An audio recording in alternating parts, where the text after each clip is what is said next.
give the concluding remarks of this webinar. The second guest and speaker will be Shada Islam, who is the Director of Europe and Geopolitics at Friends of Europe in Brussels, and who also happens to be a close friend of DOC as a member of the Program Council. The third speaker is also a close ally and partner, Mr. Suresh Prabhu, who is a special advisor to the Prime Minister of India and also the Sherpa for the G20 for India. He has served as a prominent minister in the last government of Prime Minister Modi. So as you can see, these are very, in a way, very different perspective, very different geographical perspective. So today we will be looking at the geopolitical impact of the crisis. And when we mention this question, many questions arise and many questions are coming to the surface. To what extent, if and how the coronavirus crisis will impact the world order, if and how it will exacerbate the tension or the rivalry between the US and China, if and how it will eventually weaken or even destroy or dismantle international or multilateral cooperation, or eventually it will be some sort of a wake-up call and a time for a reset. So there are plenty of questions that are arising.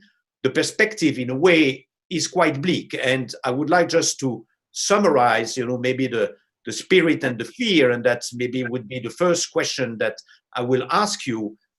This morning, in an interview, the French Minister of Foreign Affairs, Jean-Yves Le Drian, when asked about how the new world will be looking like, said the world after the coronavirus will look like the world before, but even in worse. So do you agree with this? What are your, in a way, scenario about the coronavirus post-world? I will be giving to each of our three guests 6 minutes approximately for an initial statement, and then we will have about 60 minutes or 50 minutes for questions coming from all of our participants. I see that we have 120 participants connected. Please, if you want to ask questions as of now, you just click on the chat icon, and I will start collecting and compiling the questions. So don't hesitate to start asking questions, making comments that I will put forward and convey to the speakers. But for now, I'm happy to give the floor first to Dr. Wang. Thank you. Thank you, John Christopher and Dr. Yakuning and distinguished panelists. Good evening, good afternoon, good morning, friends and participants. And so it's really a great honor to participate in your great webinar.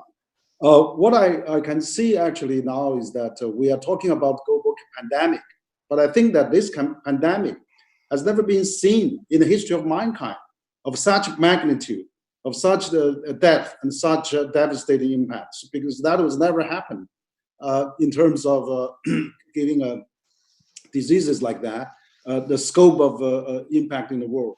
So I think the globalization is facing unprecedented challenges. We are living a turbulent time, and we are now, a global villagers living on the Earth's planet. We are facing attack from Mars. How we can really protect ourselves is really fundamental. So this is really unprecedented for all the history of mankind. What I think that really bothers us now is that after the globalization of last 70 years of UN history and WTO, World Bank, and all the Bretton Woods product, what's going to be left after this coronavirus? So what I think now is that we are facing either or. Either we go down with the coronavirus, or we really thrive on this coronavirus because of the new reshape and rebirth of reintegrate, innovative of the new global system. So here I'd like to really propose or maybe make several observations. First, I think that globalization will continue. Deglobalization is really a danger for all of us. And we can see that deglobalization is populism, nationalism is swept around the world. And we have governments actually using that as well. So I think we have to be really careful of this deglobalization movement. But I think that globalization will continue because through this this coronavirus, we have never realized that we are now in the same planet. We're in a global. We're all global villagers. We're in the same boat. Our destinies are connected. We cannot separate each other. Nobody's island. No country is an island. So we have to live together and work together and fight together for our survival of the human mankind. And then the humanity will prevail. So that's my opposition number one. Number two is that we will have to really, stimulate the trade because given the history of the First World War or Second World War, it was also the financial crisis or 9/11. It was the trade that really lifted the world out of the woods. So again, we need to really build up these, strengthen the global value chain that we already have. Right now, I think the global value chain is under enormous challenge. We are facing decoupling. We are facing, the movement of the people has been stopped, and tourism has stopped. So that really a great danger to our humankind. So I think what we have to do is we have to maintain the global value chain, and we cannot decouple from each other. We really have to work with the spirit of cooperation, so that we can really, have the G20, have the really working together, and we should have all the countries fight together, and then have a more coordinated approach. We cannot let multilateralism fail us. So this is really important that we have to really work on it. Otherwise, we're going to see a miserable war probably ahead of us. My third observation is that we should really now give a bit more tolerance, give a bit more, it's not the end of the history, as Fukuyama-san just said. I think that we have to, really have all the other countries have their unique way of fighting this coronavirus. We should share our experience, but we should not impose our values to others. I think, after all, we will see no country is perfect, and even for China, for example, this time they were the first country to suffer from this coronavirus, but also they probably is the first country to get out of this virus, and they did quite a decent job in terms of containing it. So I think that after this we'll have to see that the way, the experience, the governance model they have, maybe have some merits to in tackling this kind of a gigantic threat to the mankind. And as China lifted 800 million of poverty, as China become the largest trading nation for 120 countries, China could help more. China could really, really on this coronavirus fighting, supporting all the other countries and shared experience and learn from others as well. My final observation is that I think we should really forget about those geopolitical, differences. Really focus on, how we can save lives, how we can save the livelihood of the mankind. And the most important, I think we should really also strengthen the global public health governance at now and also in the future. If anything else, this time has reminded us that global governance of public health for the mankind is so important. This is something new. I think we have never learned from. We are now learning from this crisis. So I think we need to really strengthen the global governance for the public health, and we should really strengthen the trade. We should really strengthen the WTO, strengthen the World Bank, IMF, all the infrastructure, AIB, and things like that. So the international organization should play more important role. WHO should be strengthened, should be more supportive. I think we can always improve. We can always doing better. We can always do better. But I think we should not stop, stop the multilateral support for fighting this disease. So in another, in the one note, I think I want to conclude now that everybody, all the countries are good friends. China is really willing to learn from others, and we are willing to support. We are really sharing one common earth. We are sharing our own future together. So I want to just thank you, Henry. And now I'm giving the floor immediately to Shada Islam. Thank you very much, Jean-Christophe. Hello, everyone. Hello from Brussels. It's a nice spring day. Jean-Christophe, I'm cautiously optimistic. I read also with great interest what the French foreign minister said about how we will come out of this worse than we are now. I don't see how that can happen. We're really, really down at the moment. And I'm really hoping that this will be a transformative moment. We're living through very, very emergency measures at the moment. I'm in lockdown here in Brussels. We're not really sure when the lockdown will be eased. I think working from home for the last 5 weeks, actually, doing okay, but working from home. It's a different environment. So we're living through 3 kinds of emergencies simultaneously, and that obviously makes us a little bit cautious and grim at the moment. First of all, of course, is the COVID-19 emergency, which is really, as you said, Henry, a global pandemic and is showing the fragilities of the health sectors, not just in the developing world, but also in our developed world here in Europe and the United States. So there's the health emergency. There is an economic crisis underway. Millions of people are out of work. Even more will be out of work as we come out of the lockdown. We need more fiscal space for governments. We need emergency rescue packages for developing countries. And the big danger is that this big disruption that we're living through will turn into a big depression. And the IMF head, Kristalina Georgieva, has said so. And third is what you said, Jean-Christophe, we're living through a geopolitical emergency as well. US-China relations are really toxic, acrimonious. We're engaging in blame games.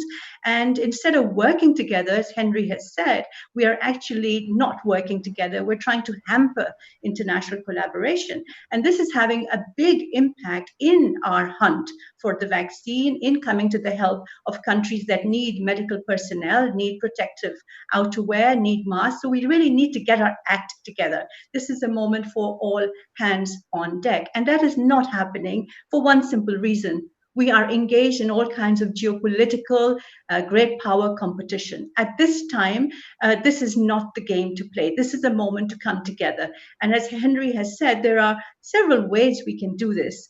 Now, as the Second World War was ending, wise leaders from across the world came together and had what we call the Bretton Woods moment, a moment where we decided no more wars. We were going to work together to build a better world through multilateral organizations.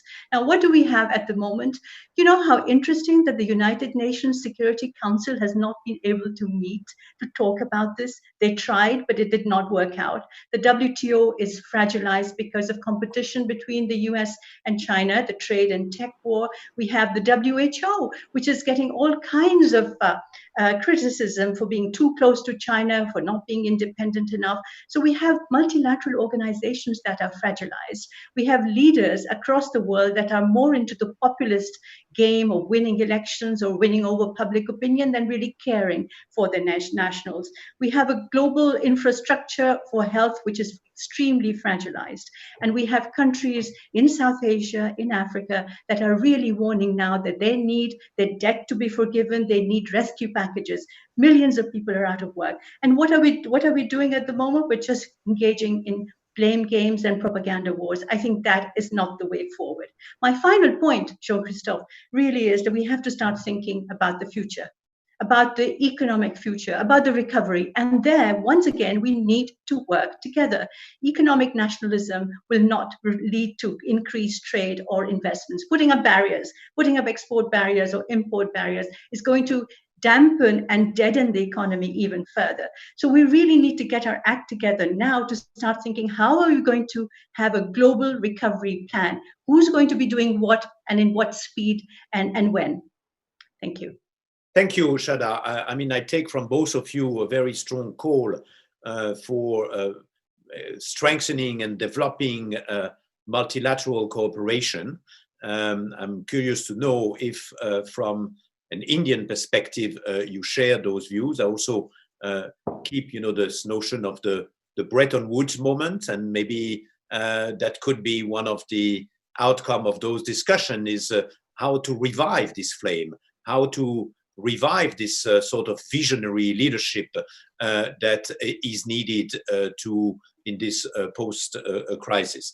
But first, I mean, Suresh, you have the floor. Yes, thank you very much.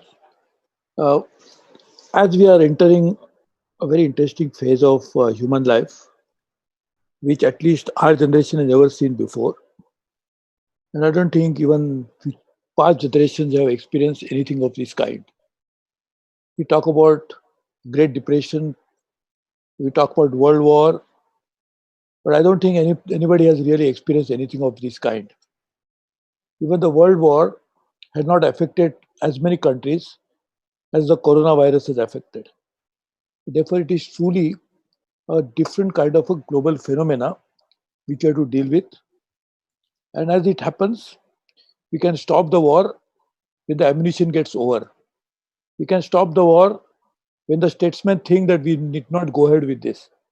But it is a kind of war which we cannot stop by just we wishing it to be stopped. It is something, the force of nature, which is now unleashed, which is causing so much of damage, and everybody is struggling to find an answer to this. So in a situation like this, obviously we need a global response, while at the same time we need local action. The global response is necessary because we are learning from each other. What happened in one other country, people are trying to use it as a data to determine the policy actions and policy options that we have in front of the other country which is going to face the next crisis. So we need global cooperation, and the global cooperation must be transcending into areas beyond health, because once we address this issue, and I'm sure some medication, some vaccine which will be developed will be able to address it. But the aftermath of this is going to be as important, as crucial, and as more challenging, like the economic cost, the social cost. To deal with that, we obviously need, again, a very good global cooperation and global integration, global action. To do that, we need institutions. Now, we have seen that some institutions were already under pressure even before the COVID-19. The WTO is facing existential crisis. United Nations is not as effective as it should be. So we really need institutions which will be really dealing with this type of situation in future. So we probably, after the war, after the last World War, we thought about institutions, Bretton Woods institutions. I think now we'll have to come together to find out the efficacy of the institutions and how to make them modern, how to make them relevant to today's times, how to make them stronger, more effective. So we'll have to deal with that. While we do all this, luckily, there is an institution, if not an institution, a platform called G20. And I'm very happy to see that G20 took this leadership. The Prime Minister of India, I can speak, had actually went and talked about global response that is necessary to deal with COVID, as well as the response that is necessary to deal with economic consequences that will follow as a result of this. So therefore, we need definitely institution, but at least we have a platform, which is just 20 countries, but which represents 86% of the global GDP. These are the countries in different parts of the world, and therefore they have a geographical reach to deal with a situation that will emerge out of this. So I think we must focus on finding out how we build institutions to deal with situation like this. We need early warning system. If something like this is going to happen, if pandemic was going to be around, as was probably foreseen by some other experts, why we couldn't act on it earlier is something as a global community. So world global institutions, global community must introspect, find out, and work in a way that we really resolve these issues in a proper manner. The point is, the humanity, whether we like it or not, are actually integrated, far more integrated than any time in the past. It's not just the markets are integrated.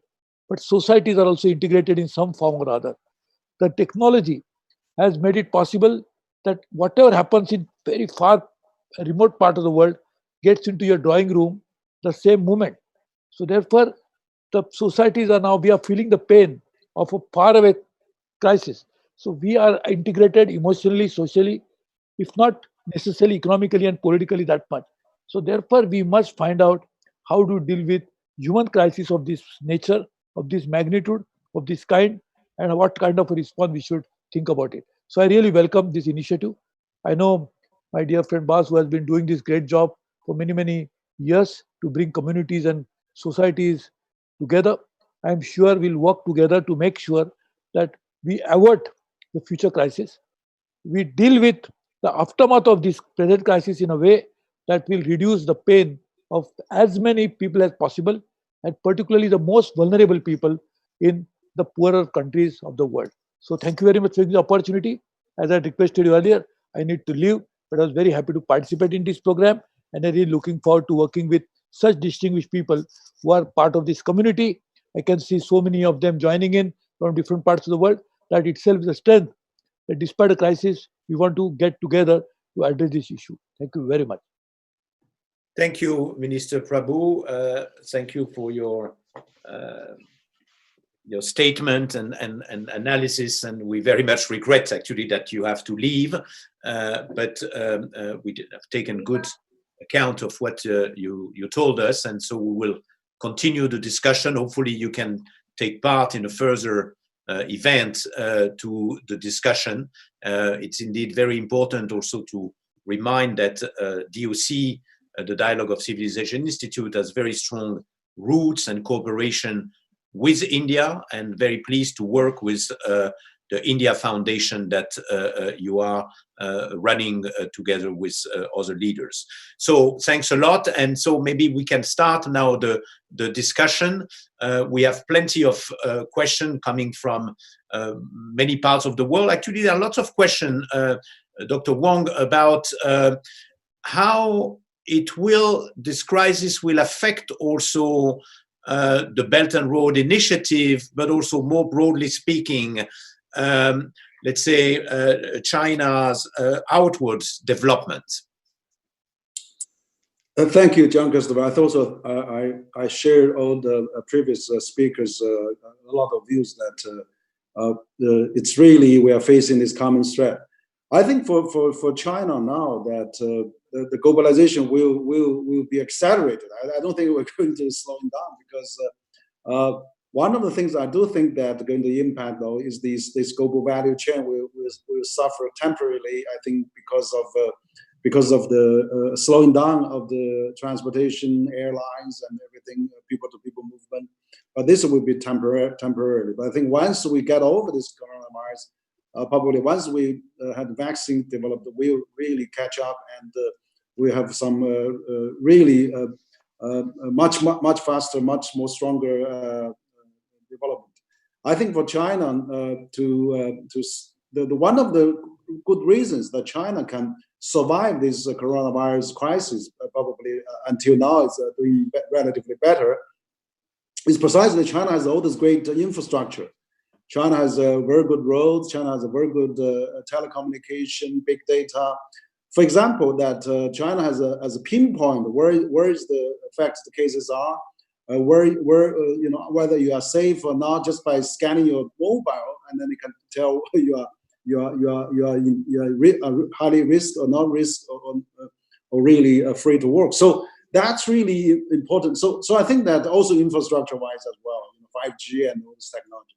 So what I think that the Belt and Road Initiative that China has initiated several years ago will of course continue, but probably more focused now, but more focused on those life-saving, more health-related, more public, safety infrastructure, and more on the telecommunication. For example, China has developed technology now that they can screen your long picture on computer just by a remote doctor can see that very well. So I'm thinking of a Belt and Road will not be stopped, I'm sure. But also we can see how developing countries are really will be benefiting from this initiative.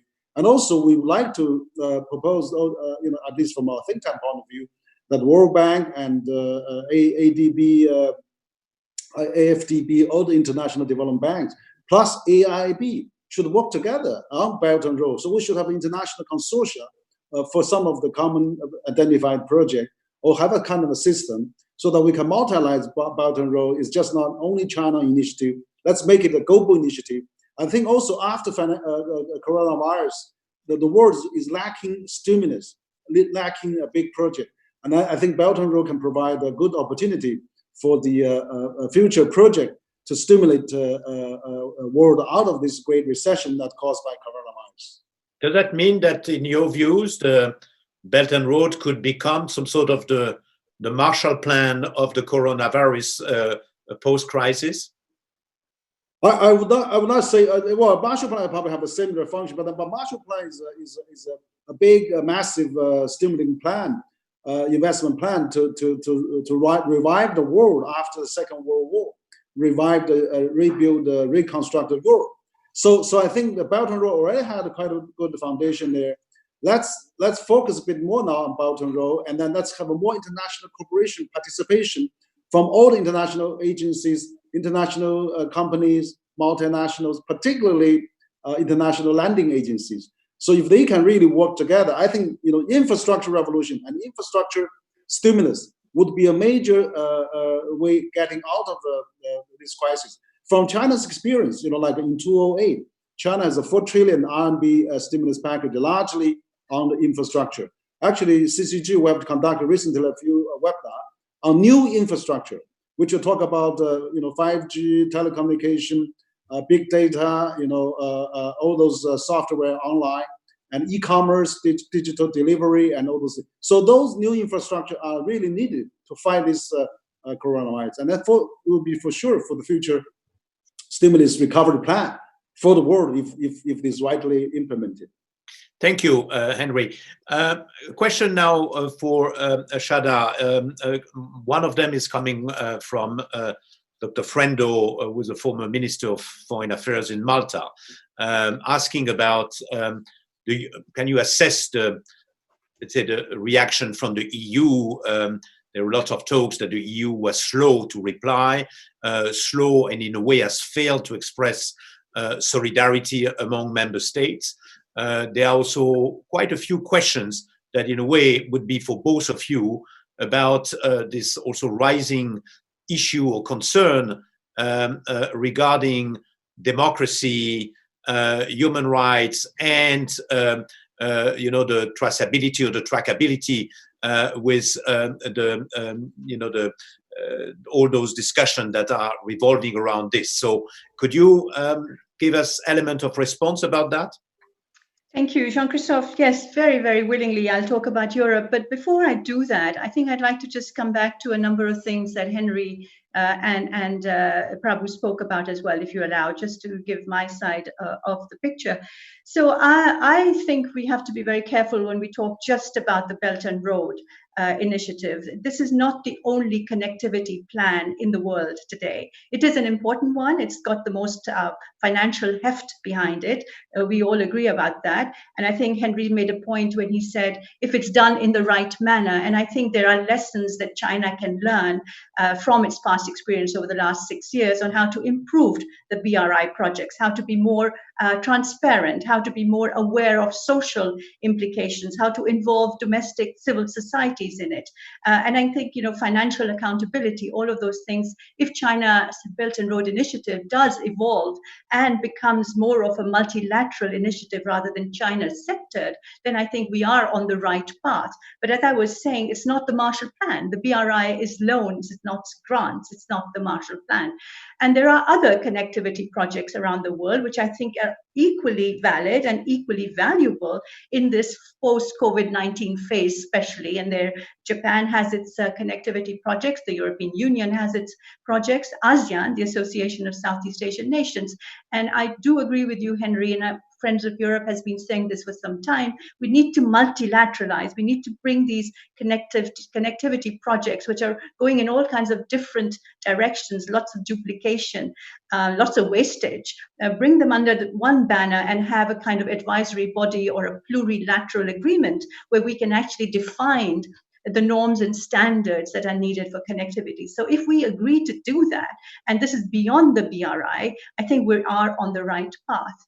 I'm also wary when people, and I have to say a lot of male people, talk about the COVID-19 and a war against this pandemic. We're not talking about a war. There will be no winners and losers. We're talking about a global humanitarian, economic, geopolitical effort where we're working together. I think war metaphors really are not appropriate for this very, very important and moment where we need to work together. When we talk in terms of war, winners and losers, that's not the way the world is going to evolve. That's, I think, 20th century thinking. And I would wish that our leaders would change their conversation, would change their language when dealing with issues of such major sensitivity.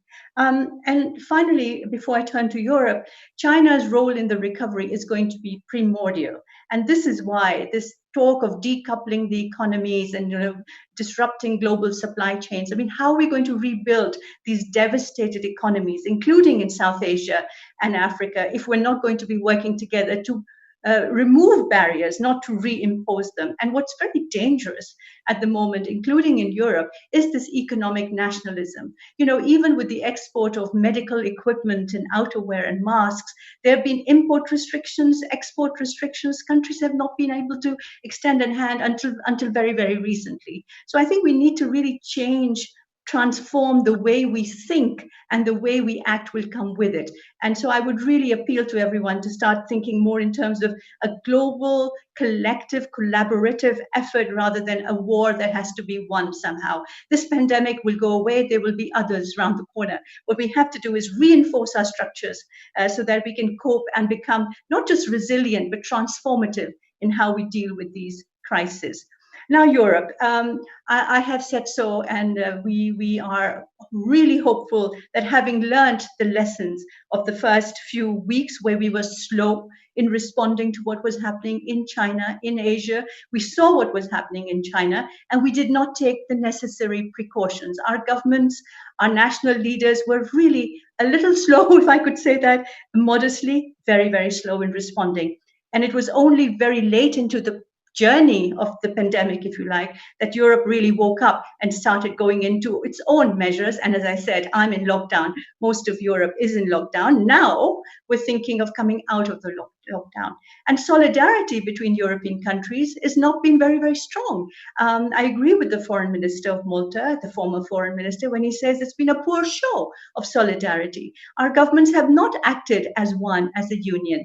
Initially, I think one can understand that. Nation states have to act quickly because they are responsible, the governments are responsible to citizens, and citizens go to the government and ask for appropriate action and policies. So the first stage, I think, okay, fine, you have nation states and national leaders working, but beggar thy neighbor policies were not the right ones. Now we're seeing a change. We're seeing some elements of solidarity coming into the picture. We're seeing the European Union institutions in Brussels taking charge, however much they can, because health, is not an EU competency. So I think Europe is learning. And I think Corona will either kill, as a colleague of mine has said, Giles Merritt, will either kill Europe or cure Europe. And I'm really hoping, as the French foreign minister has said, that Europe will find its leadership destiny at this very, very important moment. Thank you, Shada. We are talking a lot about, or you are both actually calling for more international cooperation, more multilateral agreements. This is very nice. I think many people agree, but these are words. And how can we move from words to action, or move from words to commitment? We have two interesting questions. One, which is in a way an opportunity to give some sort of immediate evidence of a willingness to cooperate. And this is coming from Bertrand de la Chapelle, who is the CEO of Internet and Jurisdiction, which is a global NGO, we're saying, interestingly, that actually the retreat on national border has, in a way, justified, or the lockdown. I mean, that there was no cooperation, no consultation among countries to decide the time and the modalities of the lockdown. When it comes to release the confinement, and wouldn't be making sense to have some sort of international cooperation, or at least consultation, to get out of the confinement? Because it seems that for now that we have entered the lockdown and we are leaving the lockdown only with a national perspective, which look quite odd. The second question, talking about possibility or opportunity to, in a way, to move from words to commitment, is, as many of us know, this year is the 75th anniversary of the creation of the United Nations. In the initial plan, and I understand this is still the case, on September 21st, the head of state from around the world are supposed to convene and to converge to New York to launch a big call for a new international cooperation at the occasion of the 75th anniversary. That was the plan before the crisis. The question coming from Alexander Rahr, who is in Germany, is to say, isn't it the time? I mean, when Shada, you mentioned before this sort of Bretton Woods moment, is this summit, could be eventually the time for a new peaceful world order call, like it was after the Vienna Congress in 1815, or the Versailles Treaty after World War I, or the Yalta Agreement after World War II. Would there be a way, and if and how, to make it happening, that this head of state summit could be actually the rebound or the reset for a new multilateral framework perspective? So these are two questions for both of you. Henry, go first. Oh, thank you, Shada. Yes. Well, I think that, as a matter of fact, I agree with you, Jean-Christopher, that the world should really have a more multilateral approach. And so this is the only time, probably, I mean, in modern history, we have a 911. I think the world is really coordinated anti-terrorism. We have the 2008 financial crisis. The world is really coordinated, stimulate the world economy. This time is the time that we really haven't seen any, a very concerted government coordination. We have seen, of course, there's one G20 virtual meeting has happened, but it was not really any very substance has been carried out. So I would really think that even for lockdown or unlockdown, we should really have a better coordination. But not only that, we seemingly have only the World Health Organization is doing this kind of coordination at maximum.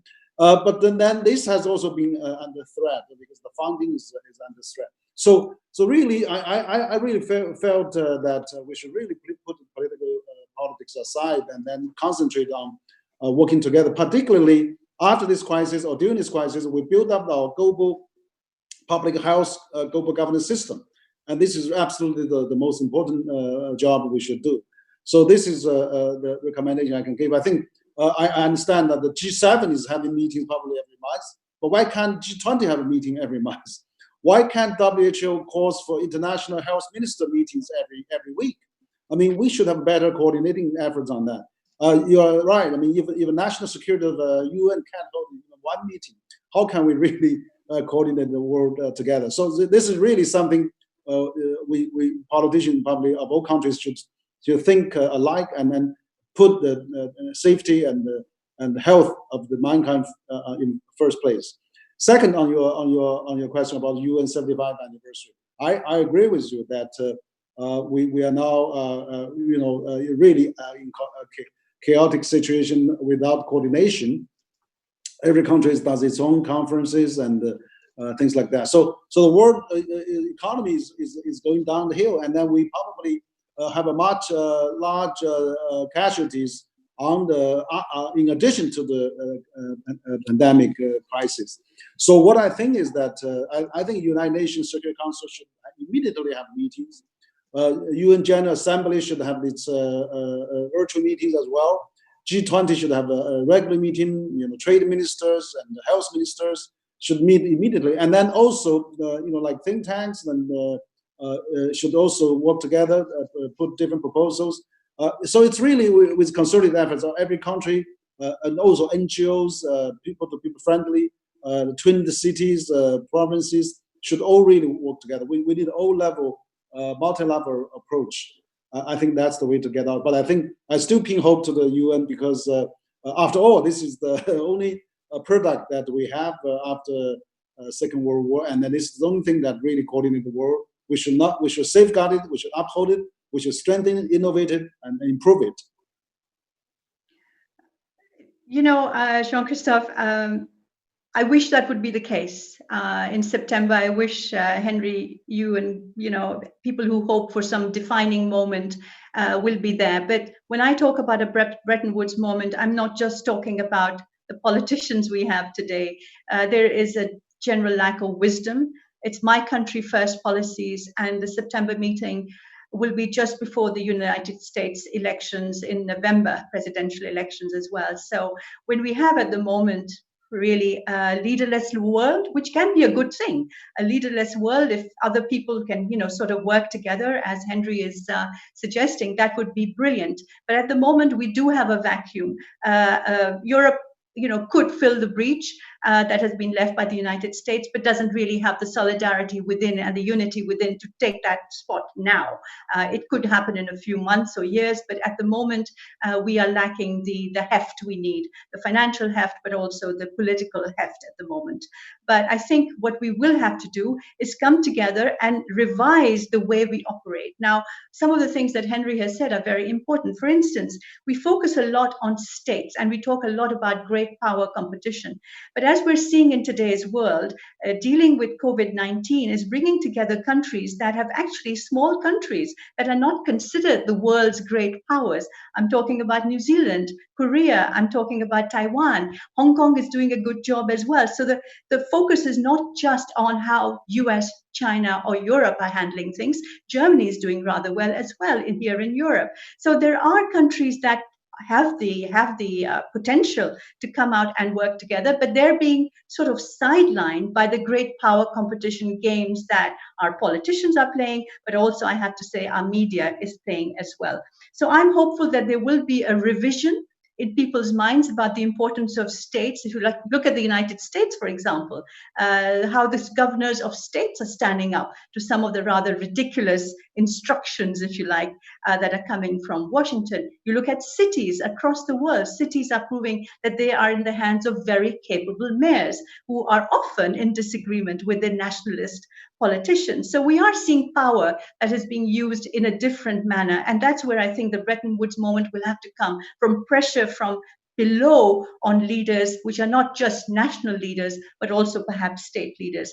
If I may just also come back to the questions on democracy and human rights. And this is one of the things, that is, I think, of great shame at the moment, that many politicians across the world are using COVID-19 emergency to extend their authoritarian powers, to curb on the media, crack down even further on the media, and also against dissidents, and I think civil society dissidents, etc. So I think this has become a bit of a smokescreen for the nationalist instincts that exist among many of the leaders. And I'm not pointing a finger at any one country. I think this is a tendency we see in the West, just as we do in parts of Asia and Africa and Latin America as well.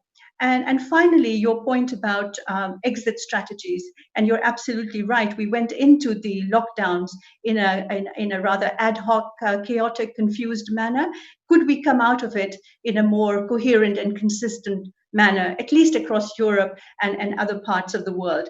I fear that that's not going to be the case either. The European Union has been trying very hard to come up with a unified or consistent policy for exit strategies across Europe, and it's proving very difficult. And I can understand why, because the national situation in every country, the health capacity of the hospitals, the search for masks, etc., is very different across different European countries. So national leaders will not take instructions from Europe. What they can do and what they should be doing more and more is exchanging information, coordinating with each other, and telling each other what they will be doing. So I think that's the way we'll have to do it, more through information exchange, learning from each other, best practice exchange, rather than doing it simultaneously. That, I think, is unfortunately not going to be possible. Lots of questions also about the blaming game, the war on information. Lots of concern also to see that there's some sort of an escalation of the mutual suspicion. On one hand, saying that the virus is coming out from a laboratory from Wuhan. On other hands, people saying that there is some sort of a mask diplomacy that is irritating. So, we see week after week an escalation of tensions, bitterness that could very well lead to some sort of a call for retaliation if we don't manage to mitigate or to, let's say, keep the debate at the proper level. And how would you see this issue? How can we prevent this escalation on the war on information, on mutual suspicion, and how can we bring people together under the tent? And again, I mean, what we need is not just words, but what are the actionable mechanisms or levers, to mitigate those risks? Mm-hmm. Okay, I think that John Christopher, that the human beings, actually, we should really look forward. This is very unfortunate that we have this pandemic and the coronavirus that hit at humankind, and then China was very unfortunate also to be hit at as the first country. But China did its best, since I think they find some trace of that in December, and then they immediately, the National Health Commission sent down the expert team, and then they immediately reported, and then they immediately, started to lock down the city. So by January, the whole city of 10 million people has been locked down. The whole province of 60 million has been locked down. All those lockdowns also unprecedented in the history of mankind. Was also a very risky movement for China to take. But China take the bold action to do that, even at a big sacrifice of the personal freedom, and of course also the productivity and the production. So, but I think so China has actually also in the first place conduct reported to the WHO, and then released the sequential of the virus genes, and then to the outside world. So China did I think its best. Of course, this is the only thing never happened before. People have a learning curve. There's probably one case or the other that maybe a little slowness in coming up to the response, but not China was not deliberate. So all this conspiracy theory, I found that ridiculous. I mean, I see that the U.S. CDC director speak at the White House and say, this is coming from after analyze the genes of the virus, it's coming from some kind of animal, and they are very sure of that. So the scientific community should come to conclusions rather than the politicians. So I think that what we are doing, I think right now the most important is really looking forward. So now China is getting out of this for months or two now. Probably still have a few cases daily, and Europe and the US and many other countries also approaching the end of their lockdown, probably with another weeks or months probably just to finish that. So the challenge now remains: how can we revive the world? What are the experience, even with some kind of a little threat of the coronavirus? How we can revive? How we can back to normal? How we can really rebuild the value chain and rebuild confidence, rebuild the industry that facing bankruptcy and crisis. That's another thing coming up. So we should really, compare notes and learn from each other how we can better revive the economy. I mean, that's the thing that should be in all the government's mind. I think that China experience was shared.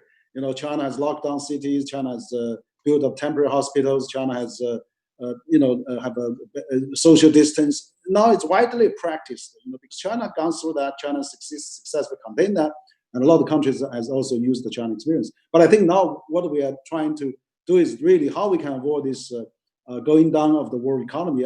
According to WTO, this year GDP could shrink by 1/3 or even more. And so how can we come back, not losing more lives of the economy. So that's the most important thing. I think we should all work together on that.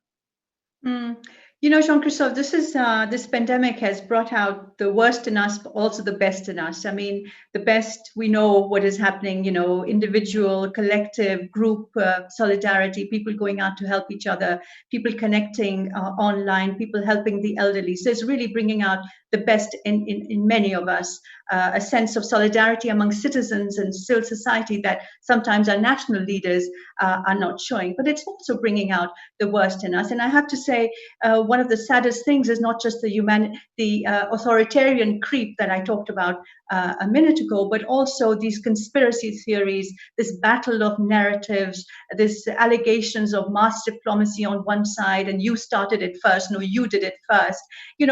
Politicians of huge countries, the so-called great powers, actually behaving like children in a playground. And I think even no adults in the room to stop them from doing that, because that is making us feel very, very vulnerable. Now, conspiracy theories abound in times of unpredictability, in dangerous, risky times when people are feeling very vulnerable. We're all locked down. We're all online all the time, going on the internet, trying to find out what's happening to ourselves, to our neighbors, to our countries, to the world. And these conspiracy theories are thriving in that atmosphere of vulnerability, of fragilized individuals and communities. People are looking for simple answers, and simple answers are provided by conspiracy theorists, but not just them, by politicians who've been saying to us for months and months, don't listen to the experts. We know better than them. All throughout Brexit debate in the UK, the experts were treated like trash. They were not important. It was just the politicians. And what are we learning now? We are learning that the experts, in this case, health experts, are the people we should be listening to. It's not like people like you and me, even. It's the health experts. They know what they're talking about. They know where it originated. They know how to deal with it. And their voices are not being heard. Instead, we're listening over and over again to the same voices calling on blame games and finger wagging. Nobody comes out of this looking pristine. Nobody comes out of it looking like a saint. We're all, I'm sorry to say this, but every single politician that I've heard in recent times, except for a few, and many of them have been female, I have to say, coming back to the gender issue here, which I insist on, and many of them have sounded more like bully boys than as national leaders. I think the time is coming now also to hear from Dr. Yakunin, who is the chairman of Dialogue of Civilization Institute, to share his views, his perspective, and also his reaction on this debate. We have plenty of other questions, and I'm sorry for those of you, who have not been able to, to convey the question. We will hopefully be able to get back to you with a response. We are collecting all those questions. But before we turn to Dr. Yakunin, I'd like to ask you one other question that is coming quite often also about, let's say, the North-South gap.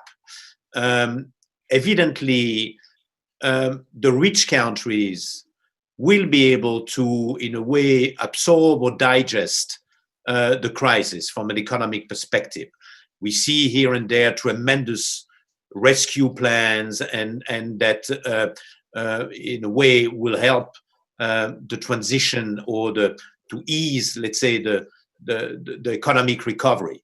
But for some countries where there is absolutely no, let's say, reserve and no capacity to absorb economically, isn't it a risk of a real chaos, an economic chaos, but also a security chaos, with a possible agenda from some group, to take this opportunity to destabilize those countries, and that we would be heading towards an even more, let's say, unbalanced world.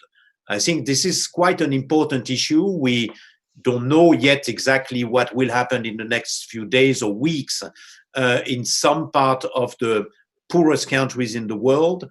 But do you see that as a major threat? And how do you see this as an opportunity or a possibility to respond very quickly? Shada first. Yes, so I think absolutely right, Jean-Christophe. Inequalities have to be dealt with within our Europe, within our West, between the richer segments of our society and the poorer segments, between the gig economy and the sort of strong economy led by the banks. All of these inequalities have to be settled, have to be eased. And you're right that we in the West, with our fiscal space and our stimulus that we're being allowed to use now, rather than the austerity measures that have brought us to our knees in many, many countries of Europe, those are going to help us. Now we have to look outwards and see how we can help others, not because we're being generous, because if the world does not develop and grow, we will have no export markets. As simple as that. So we need to help the Africa, the South Asias, and the Latin Americas of this world. And I see two ways of doing it. One is through debt forgiveness. Debt that has been accumulating over the years in these countries is choking them to death. Many countries, they're going into austerity, they're going into lockdown, and their daily wage earners cannot even eat. So they're going to be dying from hunger and famine, and not from corona, or both, So we need to think beyond our borders. We need to bring in a little bit of humanity into our thinking. So the first thing is debt forgiveness. And when we talk in Europe of a basic income for our European and Western citizens, we should also think of a basic income for the rest of the world. It can be done. Studies prove that it can be done. It's not free money. People who get basic income, guaranteed income, monthly, weekly, they use it for good reason. So we have to, and this is going to be crucial, because the terrorism, the security threats that you mentioned will come also from increased poverty and hunger in many parts of the world. So we have to think about the world as being really, really interconnected. If we want security in Europe, we need to help Africa. It's as simple as that. We have to help Africa grow and develop as it was doing before it was hit by these terrible, terrible lockdowns, which are necessary. I'm not saying they're not, but this is having an enormous disastrous impact on African economies. And there, I have to turn to you, Henry. China has a role to play. China is a big partner in Africa. China should be forgiving African debt. BRI is loans, not grants. Your help in Africa comes with some strings attached. So, you will have to start easing and loosening those restrictions and conditionalities as well, as we will in Europe have to do as well. So this is really part of our story. North-South cleavages cannot go on. The North will not survive if the South does not. I think you have raised some good points. And what I can see is that there are probably three things we could do to do that. Because as we all know that we are one world. I mean, just Lady Gaga, as the show has demonstrated that. It reminds me of the African famine in the 80s that. We are the world. So I think that basically, so all the countries who have those well-to-do, maybe relatively well-to-do, getting out of this crisis first should start to aid, support these developing countries. For example, China is sending many medical teams, some medical supplies and equipment to some of those developing countries to help them fight the coronavirus. And that should be do as much as we can, as often as we can. So this should be encouraged for all countries. Second, I think that multilateralism should be strengthened. Like an organization like WHO should be really empowered and should be really, give more resources, should really helping those countries to guide them to go through the crisis. And their funding should be supported. I'm really thankful for Bill Gates Foundation to donate $150 million US dollar to the WHO so that WHO can function. It's very important for developing countries to have that. Finally, I think also the NGOs, all the other, all social fabric, all the social forces should be working together, should really starting to help. So we should really have this humanitarian spirit, not only for the government, but for the whole society, all sectors, all walks of life, that we should all put together to help these developing countries. If we are surviving, we should really help each other. As we all know that no country, no man is a safe island. We all depend on each other, and so their future is our future. So we have to work together.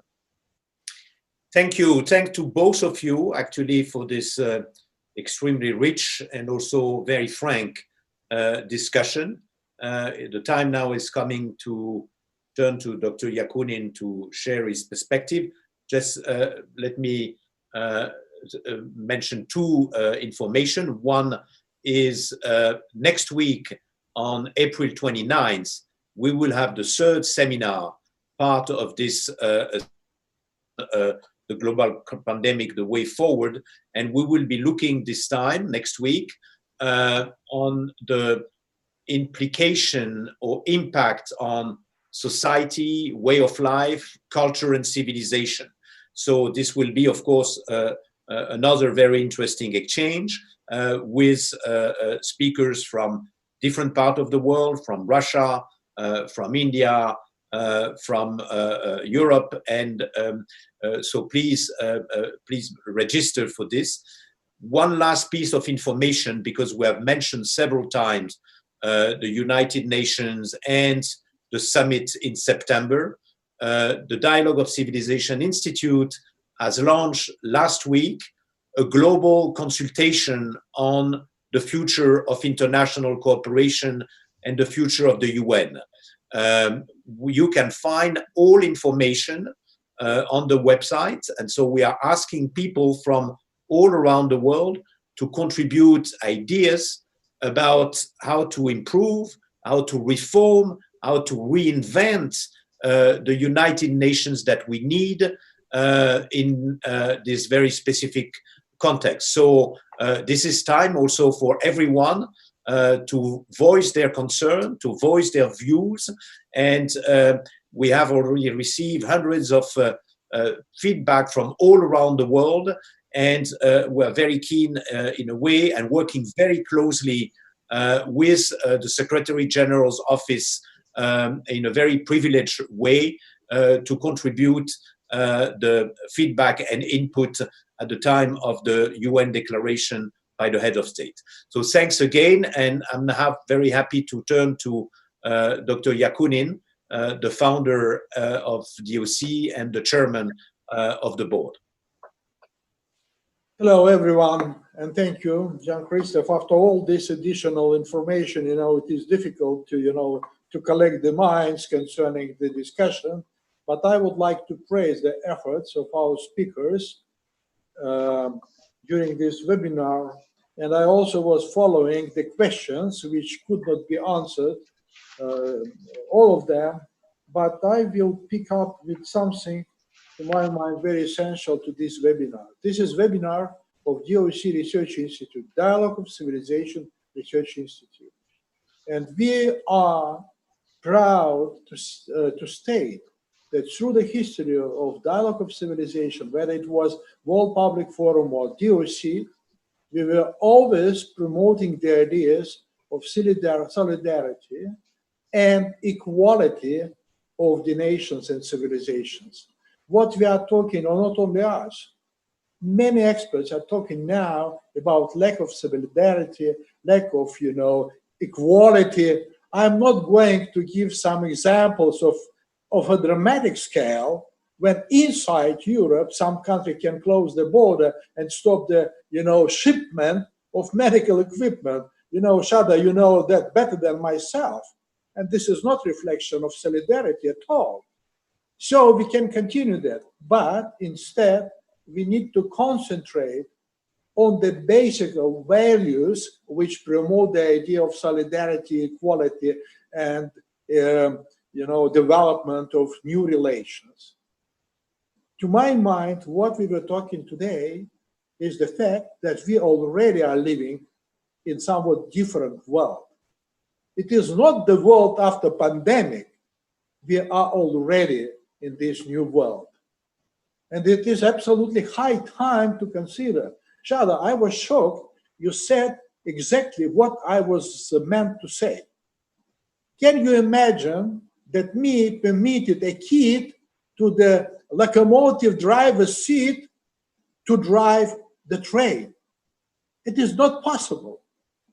And you are referring to the leaders of the world as the children playing in the kindergarten. How comes? We never permitted to drive the train. We never permitted a kid to make a surgery, but we are permitting somebody to drive the entire world to where?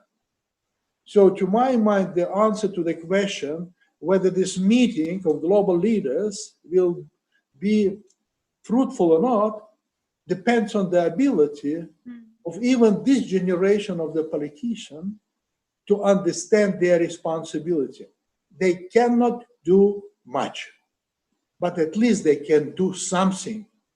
And we need the change of the generation of politicians to see the actual fruits of that. This is first remark. Second, I suppose even in this dramatic period of time, and even judging by some questions, I should say that we are still stuck in the frame of ideologized politics. You agree? Because, I can give you, I made some research while you were, delivering your speeches. For example, index of democracy, and Norway is 987, while United States even 7.96.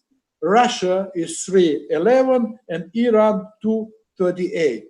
And somebody in the questions challenged that democratic countries were dealing with the crisis, COVID crisis, better than others. It is not true.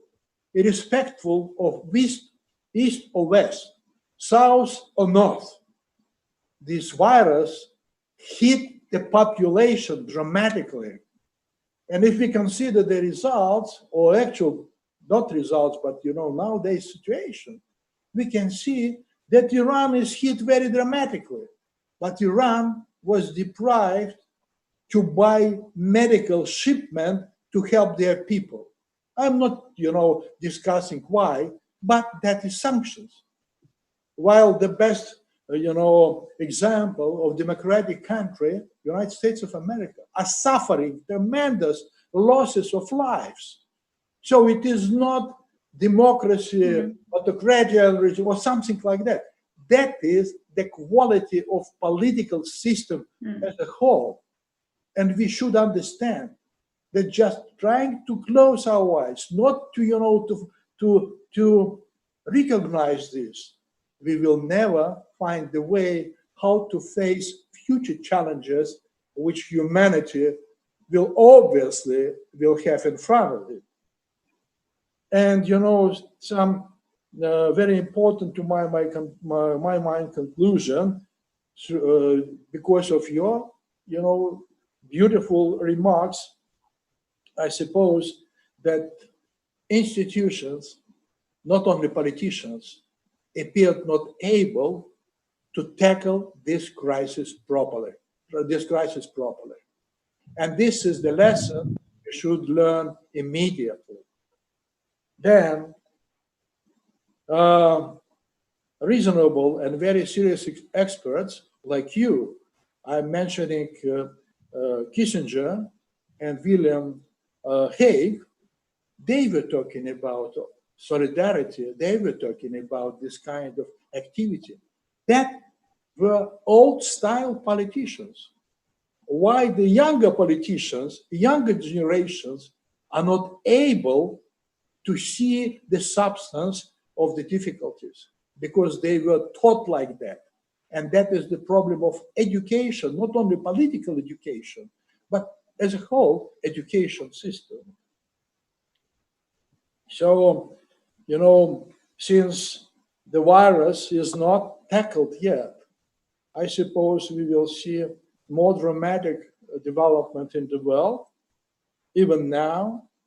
And I think that what you were talking about, helping each other, necessity of solidarity, it should become the essence of global politics nowadays.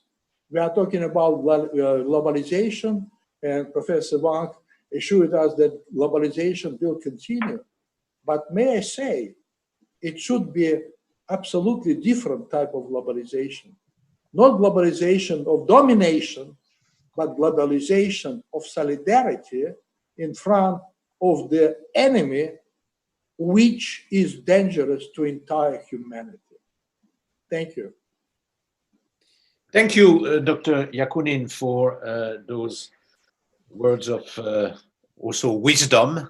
And I think it is very reassuring that you and our guest speaker have been, in a way, very strong in their call for strengthening, developing, intensifying all mechanisms for cooperation.